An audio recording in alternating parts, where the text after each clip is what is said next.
Assalamualaikum warahmatullahi wabarakatuh. Para pecinta timnas dimanapun berada, pada video kali ini kita akan melihat tontonan yang cukup seru ya, di mana perdebatan antar senior di sini. Di sini Dali Tahir selaku orang yang menginginkan Indonesia itu dibangun dari sekolah-sekolah dari dasar gitu, dan kurang sepakat dengan naturalisasi. Di sini dia akan berdebat dengan Bapak Hassani Abdul Ghani yang di sini bisa dibilang sebagai promotor atau salah satu pihak yang mendatangi para pemain-pemain naturalisasi. Di sini perdebatannya sangat seru ya, sayang untuk dilewatkan. Nah, bagaimana videonya? Mari kita simak sama-sama. Pak Hassani Abdul Ghani yang memboyong, promotor yang salah satu promotornya ya Bang Effendi Ghazali ya, yang memboyong naturalisasi Indonesia. Yang menjadi saya agak nggak enak, yang saya hadapin senior saya. Kalau dengan Bung Towel kita udah maksudnya tinggal adu-adu. Siap sparring di lapangan ya Pak? Sparring. Jadi gini, sebenarnya masyarakat juga harus tahu sekarang terjadi perubahan di sepak bola di seluruh dunia. Perubahan itulah yang tidak semua orang bisa menerima. Nah, kan naturalisasi ini yang disebut naturalisasi. Ini pengertiannya juga beda-beda. Pengertian yang sebagian saya tangkap sampai malam hari ini, termasuk dari judul yang kita buat malam hari ini, itu seakan-akan naturalisasi itu orang asing kita Indonesiakan. Maka itu terjadi di zaman Gonzales, pemain yang bermain di liga kita, warga negara asing, karena kita lihat bagus, di Indonesiakan. Secara undang-undang dia boleh, kalau dia sudah 5 tahun berada di negara tersebut. Nah, naturalisasi yang kami pegang, yang kebetulan saya memulainya, itu kita tidak memilih pemain asing, tapi anak-anak Indonesia yang telah berpergian ke luar negeri, yang disebut diaspora, itu kita ajak pulang kembali. Ternyata tidak mudah, nggak ada yang mau saat itu. Maka saya waktu itu terbang ke Belanda meyakinkan mereka. Nah, lalu timbul, oh itu dibayar segala macam. No, tidak ada bayaran.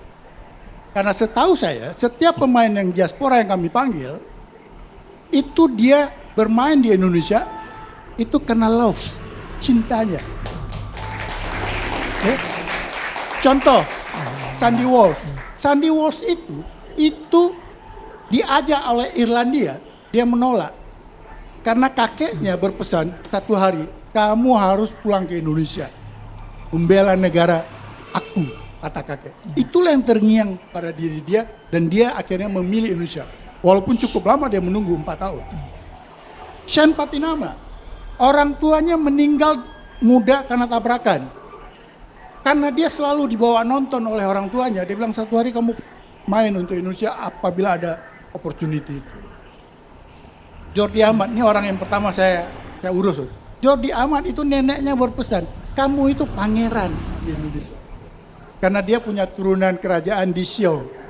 Jadi kalau kamu main untuk Indonesia, itu kamu pasti diulukan dan bangga kami. Jadi orang mengatakan uangnya dari mana? Mereka adalah pemain profesional yang telah dibayar oleh klubnya. Secara hukum industri sepak bola, pemain yang bermain untuk timnas biasa harganya naik. Itu udah hukumnya. Maka mereka mengejar menjadi pemain timnas. Nah, pemain timnas itu kan kita harapkan pemain seorang yang terbaik yang ada di sepak bola. Kualitas di atas rata-rata? Di atas rata-rata membela negaranya. Dan itu memenuhi syarat. Maka saya katakan tadi, kalau naturalisasi masih dipikir orang asing kita Indonesiakan, itu telah terjadi dulu Gonzales. Mungkin ada Beto segala macam. Ini anak Indonesia yang ada di luar negeri, contoh kayak anak saya. Anak saya besar di New York. Masa dia nggak boleh pulang bela suatu hari? Kejam bener nih negara. Maaf, saya bukan kontra kepada naturalisasi. Ya. Tetapi kita berbicara mengenai pola pembinaan sepak bola. Ya, itu yang utama.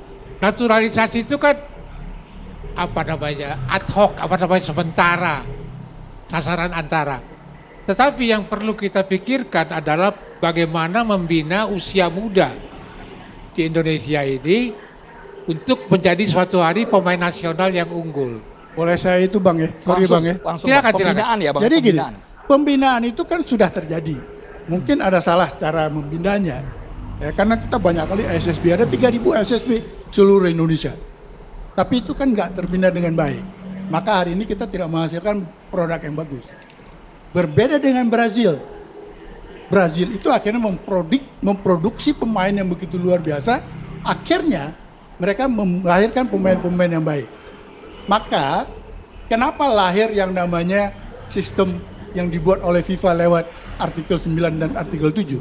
Oke. Karena membendung, kalau tidak di seluruh dunia pemain Brazil ya itu dibendung. Nah, kaitannya apa? Pemain yang sekarang membela timnas Brazil itu rata-rata tidak bermain di liga lokal. Oke. Ada di luar negeri. Hal sama dengan Belanda. Nah, hari ini kita juga kalau kita ambil perumpamaannya, ini anak diaspora bermain di luar, kita panggil. Tapi gini ya, sebelum terlalu lanjut, persentasenya juga masih belum tinggi-tinggi amat. Nah, saya setuju dengan Abang, pembinaan harus nomor 1.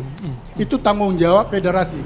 Tetapi, dengan ada pancingan sekarang kita berada di level yang seluruh bangsa hari ini bangga, termasuk tadi malam walaupun kita kalah dengan Uzbekistan, seluruh daerah yang kita lihat pejabat nggak pernah ada di bola atau udah poster di mana-mana. Banyak kan poster pejabatnya daripada Ya, pemain. daripada pemainnya. Ketutup semua pemainnya Itu Bang. kan euforia yang timbul lewat tadi pemain yang digodok oleh STY, sorry Bung Toel, yang digodok oleh STY melahirkan yang namanya U23 yang bisa mengalahkan yang selama ini kita susah kali sentuh. Ya, itulah tadi perdebatan yang cukup lah ya, dibilang panas tidak, sengit tidak, di mana di sini ada perbedaan pandangan antara Bung Hasan Abdul Ghani dan Bung Dali Tahir. Nah, bagaimana pendapat rekan-rekan semua para pecinta timnas? Lebih setuju ke Hasan Abdul Ghani atau Dali Tahir? Silahkan tulis komentarnya di kolom di bawah video ini ya. Nah, sampai di sini dulu Abah Online Official. Bila memang kami ada kata salah, kami mohon maaf. Wabillahi taufiq wa hidayah. Assalamualaikum warahmatullahi wabarakatuh.